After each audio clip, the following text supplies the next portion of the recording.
The morning mist still clung to the tops of the pine trees when Daniel walked out onto the wooden porch of his old family cabin. For him, the cabin wasn't just timber and nails. It was memory.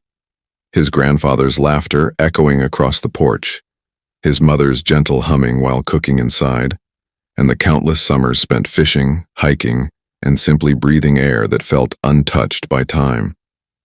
But lately, the peace that defined this place was being gnawed at by something far less natural: the HOA.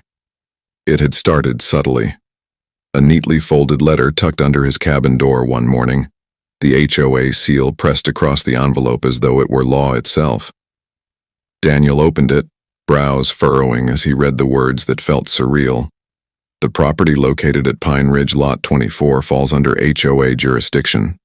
Please attend the upcoming meeting to discuss compliance and membership. Daniel chuckled bitterly that day. His cabin was over 40 years old, built by his grandfather on land they had owned since before most of the HOA board members were even born. Still, he brushed it off as a clerical mistake. But the letters didn't stop. Each week they came, each one more demanding, each one layered with the arrogance of authority he had never granted them. They claimed his yard violated landscaping rules, that his porch furniture did not match community guidelines. Even his chimney was flagged for being unsightly. Every word seemed designed to strip away not just his freedom, but the legacy of his family. Daniel knew he had to attend the meeting, not to comply, but to confront. The first meeting was like stepping into enemy territory. The HOA board sat at the front of a rented hall, polished smiles masking the steel beneath.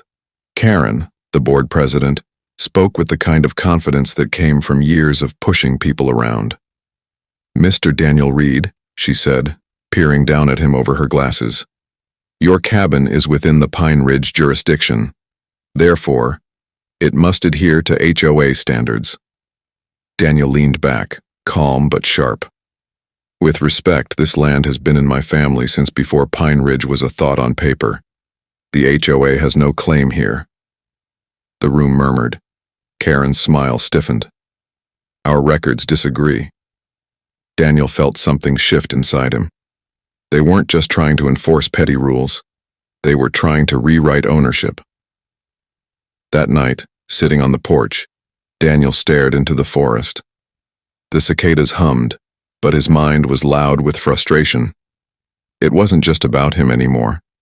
It was about legacy, about freedom, about not letting a group of strangers dictate the life his grandfather had built with his bare hands. But as the night grew deeper, so did the challenge. The next day he found notices pinned to the cabin door, warnings of fines, threats of legal action. They even claimed that if he didn't comply, the HOA could seize the property. That was when Daniel realized this was no mistake. This was a battle.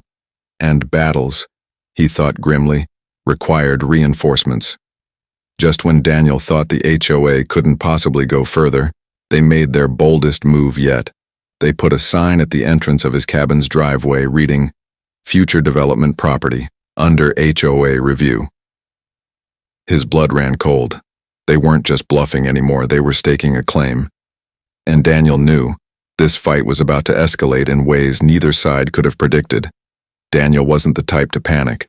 His grandfather had always taught him to stand tall, even when the storm tried to bend the trees. He sat at the kitchen table sifting through decades-old land deeds, survey maps, and notarized documents his family had carefully preserved. Every paper was a shield. Every signature a reminder that the land was theirs by right, not by permission. He called his cousin, Marissa, a sharp-minded paralegal who had fought more than one HOA in court. When she heard the story, she didn't hesitate. "Daniel, this isn't just harassment. They're testing if you'll fold. If you let them get away with this, they'll do it to someone else too. We need to fight." Within days, Marissa was at the cabin, her car stacked with files and her determination as fiery as Daniel's. Together, they built a defense that wasn't just legal, it was personal. Meanwhile, the HOA wasn't idle. Karen and her board sent contractors to inspect the property, snapping pictures and making notes. One even tried to measure the yard without permission until Daniel stepped out with a camera of his own. "This is private property," he warned.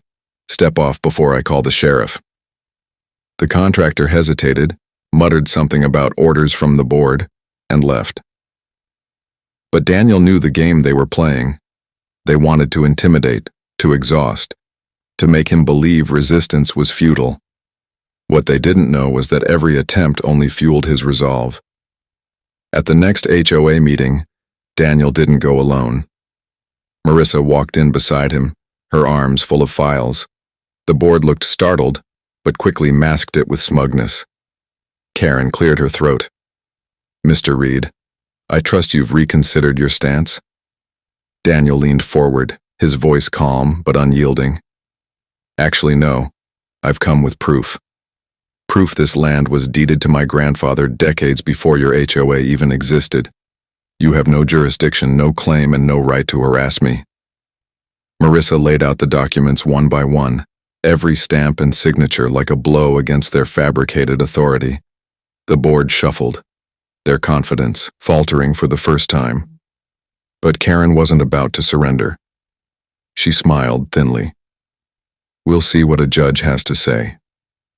Daniel met her eyes. "We will." The battle lines were drawn, and as Daniel walked out of that meeting, he knew this wasn't the end. It was only the beginning. Just when Daniel thought he had them cornered with proof, he returned to the cabin to find something that made his stomach drop. A foreclosure notice taped to his door. The HOA had escalated their attack to the highest level, claiming the land as unpaid dues property. Daniel clenched the paper in his fist. They weren't just pushing, they were trying to erase him, and for that he knew reinforcements had to come in full force. Daniel stared at the foreclosure notice until the ink seemed to blur. It wasn't just an empty threat this time. It had the official seal of the HOA's attorney, bold letters declaring that his property was being processed as though he had unpaid dues. His chest tightened, fury mixing with disbelief. He had never signed any agreement, never once accepted their authority. How could they claim dues on something they had no right to? Marissa read the notice carefully, her jaw tightening. "This isn't legal," she said, shaking her head. "They're trying to weaponize paperwork. If they can make this stick, even temporarily, they'll drag you into a courtroom where they think their influence will do the rest." Daniel clenched his fist. "Then we'll bring more than just documents. If they want to fight, they'll see what reinforcements really look like." The next morning, Daniel called his old friend James, a county surveyor who knew every inch of Pine Ridge land like the back of his hand. James didn't hesitate. "I've got the original county plats and maps. If they're trying to redraw lines, they're not just wrong, they're committing fraud." By the afternoon, James arrived with rolled-up maps, highlighted records, and an expression of determination. They spread the maps across Daniel's table, every line of ink proof that the HOA had no claim over his property. With Marissa's legal documents, James's official maps, and Daniel's family deeds, they had an iron wall of evidence. But the HOA wasn't giving in quietly. Within days, Daniel noticed strangers parked near his driveway, clipboards in hand, watching, recording. He caught snippets of their conversations: non-compliant structure, hazardous yard, community violations. It was a campaign of intimidation. Still, Daniel stood firm. He called the sheriff's office, explained the situation, and when the deputy arrived, he handed over every document. The deputy nodded slowly. "Looks like you've got the proof. Don't let them scare you. If they step foot on this property without your permission again, call me directly." Daniel felt a small wave of relief, but the HOA had one last card to play. A week later, Daniel and Marissa received notice of a court summons. The HOA had officially filed a lawsuit, claiming Daniel's cabin fell under their governance, citing community development expansion. It was a bold move, and for a moment, Daniel's heart sank. Court was expensive, time-consuming, and draining. But then he looked at Marissa, James, and the thick pile of evidence spread across his cabin table. Reinforcements weren't just family and friends, they were truth, history, and the law itself. And Daniel wasn't about to back down. Just when Daniel thought the courtroom would be the final battleground, he discovered the HOA had even bigger plans. They had already submitted proposals to developers, suggesting his cabin land was available for future housing projects. This wasn't just harassment anymore, it was a land grab. And Daniel realized the fight wasn't only for himself now, it was for every neighbor they might target next. The day of the hearing came.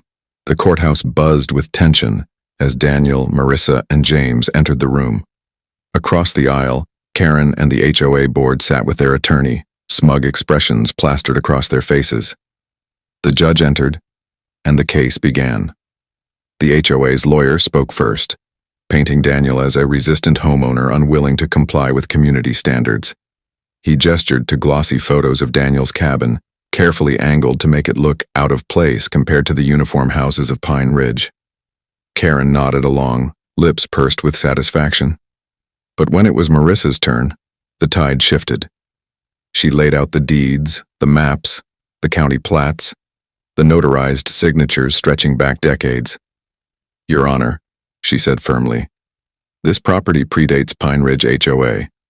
My client has never signed membership documents, has never agreed to jurisdiction, and is protected by long-standing property rights.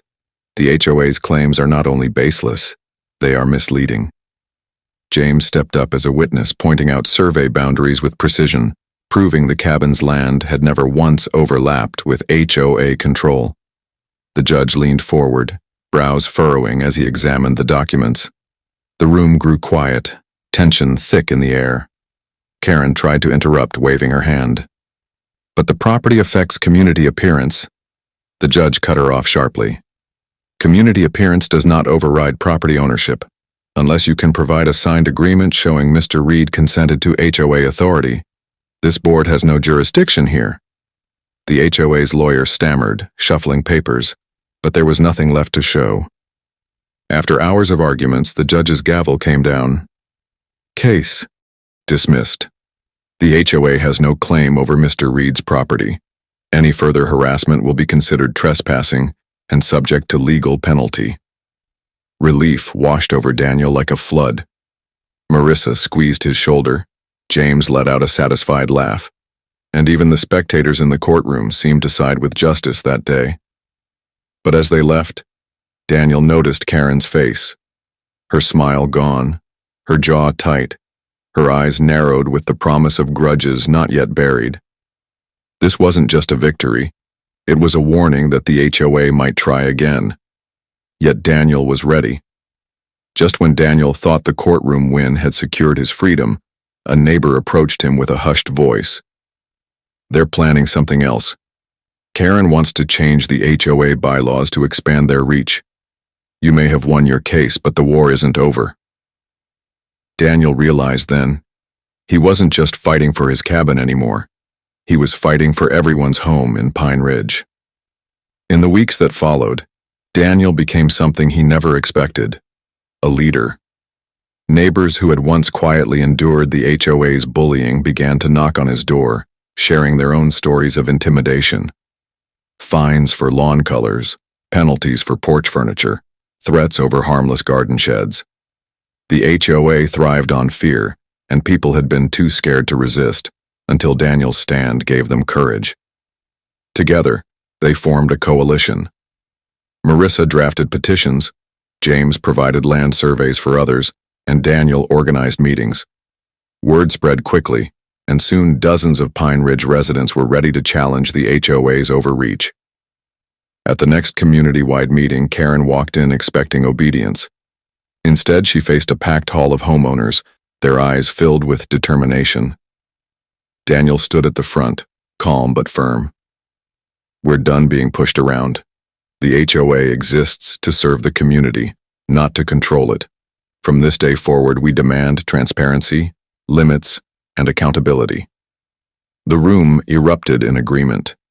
Karen tried to maintain control, banging her gavel, but her voice was drowned out by the chorus of neighbors who had finally found their strength. Change wouldn't come overnight, but the foundation had been laid.